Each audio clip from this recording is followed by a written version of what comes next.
आजकल एक वर्ड बड़े जोरों शोरों से चल रहा है और उस वर्ड का यूज हमने भी अपने कुछ एपिसोड्स में किया है और वो वर्ड है एंटरप्रेन्योर। आखिर ये एंटरप्रेन्योर होता कौन है? चलिए इस सवाल का जवाब आसान शब्दों में बताते हैं। एंटरप्रेन्योर वो बिजनेस माइंडेड इंसान होता है जिसके पास कोई नया आइडिया होता है और उस नए आइडिया को वो मार्केट में बेचकर पैसे कमाता है। हालांकि कुछ लोग एंटरप्रेन्योर को बिजनेसमैन ही समझते हैं, लेकिन दोनों अलग अलग होते हैं।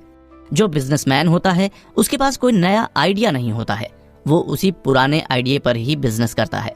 लेखक रॉबर्ट कियोसाकी की माने तो इस दुनिया में सबसे अमीर एंटरप्रेन्योर्स ही होते हैं।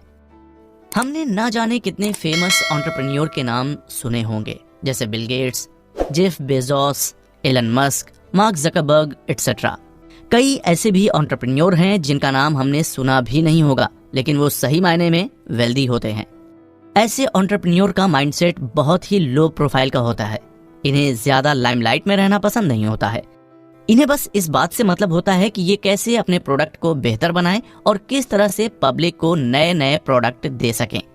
लेखक कहते हैं कि कुछ लोगों को लगता है कि एंटरप्रेन्योर बनने के लिए कुछ खास स्किल्स की या फिर एक स्पेशल पढ़ाई की जरूरत होती है, लेकिन एक्चुअल में ऐसा है नहीं। एंटरप्रेन्योर बनने के लिए कोई खास स्किल्स की जरूरत नहीं होती, जरूरत होती है बस खास माइंडसेट की। ऐसा माइंडसेट जहां पर आप खुद की फाइनेंशियल कंडीशन को बेहतर बनाना चाहते हो और एक वेल्दी लाइफस्टाइल क्रिएट करना चाहते हो। अगर आपके अंदर ऐसा माइंडसेट है तो बेशक आप भी एंटरप्रेन्योर बन सकते हैं। लेखक रॉबर्ट कियोसाकी कहते हैं कि अक्सर ऐसा देखा गया है कि कई लोगों की लाखों में लॉटरी लग जाती है या किसी गेम शो में लाखों रुपए कमा लेते हैं, लेकिन लाखों रुपए आने के बाद भी 1-2 साल बाद ऐसे लोग वापस फिर से गरीब हो जाते हैं। ऐसा इसलिए होता है क्योंकि उन्हें पता ही नहीं होता कि पैसे का इस्तेमाल कैसे किया जाए, और ना ही उनके अंदर पैसे बनाने की कोई खास कला होती है और ना ही माइंडसेट। ऐसे लोगों के पास जब पैसा आता है तो वो सबसे पहले अपनी जरूरतों को पूरे करने में लग जाते हैं, और जब तक उनको ये ध्यान आता है कि पैसे को किसी बिजनेस में लगाया जाए तब तक बहुत देर हो चुकी होती है। लेखक के हिसाब से आजकल ज्यादातर लोग अपनी जॉब को छोड़कर एंटरप्रेन्योर बनने का सपना देखते रहते हैं, लेकिन ज्यादातर लोगों का ये सपना ही रह जाता है क्योंकि उनके अंदर एंटरप्रेन्योर वाला माइंडसेट ही नहीं होता है। इस बात को लेखक हमें एग्जाम्पल देकर समझाते हैं और कहते हैं कि उनका एक खास दोस्त जो कि हेयर स्टाइलिस्ट है, उसका सपना है कि वो अपना एक खुद का सलून खोले।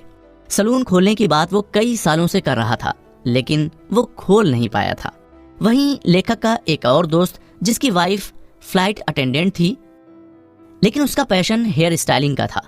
उसने अपनी जॉब छोड़कर अपना खुद का एक सैलून खोल लिया और उस सैलून को वो अच्छे से चलाने भी लगी, और धीरे धीरे करके उसका सैलून लोगों में फेमस होता गया और आज उसके सैलून में कई सारे नामी हेयर स्टाइलिस्ट भी काम करते हैं। लेखक की माने तो उनके दोस्त की वाइफ के कंपैरिजन में उनका दोस्त ज्यादा टैलेंटेड और अच्छा हेयर स्टाइलिस्ट भी था, लेकिन उसके पास करेज नहीं थी और वो रिस्क लेने से डरता भी था।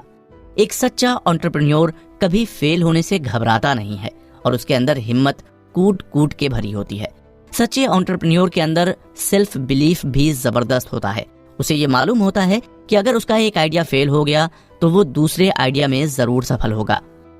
आगे लेखक कहते हैं कि 21वीं सेंचुरी के बिजनेस की खास बात यह है कि आपको कोई भी ग्राउंड वर्क नहीं करना होगा। आपको आपके बिजनेस में पैसा लगाने वाले भी मिल जाएंगे और काम करने के लिए एक्सपीरियंस एम्प्लॉय भी। बस आपको अपना बिजनेस बनाना होगा। अंत में लेखक कहते हैं कि बेशक आप अपना खुद का बिजनेस बना सकते हैं, लेकिन इसके लिए सबसे जरूरी है कि आप अपना माइंडसेट एंटरप्रेन्योर वाला ही रखें। अगर आप एंटरप्रेन्योर की तरह नहीं सोचेंगे तो आपके पास चाहे कितना भी अच्छा आइडिया क्यों ना हो या कितना भी अच्छा एक्सपीरियंस स्टाफ क्यों ना हो, आप कभी खुद का बिजनेस नहीं बना पाएंगे। ध्यान रहे कि बड़े बिजनेस बड़े रिस्क लेने से ही बनते हैं, इसलिए रिस्क से घबराए नहीं। जितने भी बड़े बड़े एंटरप्रेन्योर हुए हैं उन्होंने रिस्क को गले लगाया है और अपने बिजनेस को बड़ा बनाते गए हैं।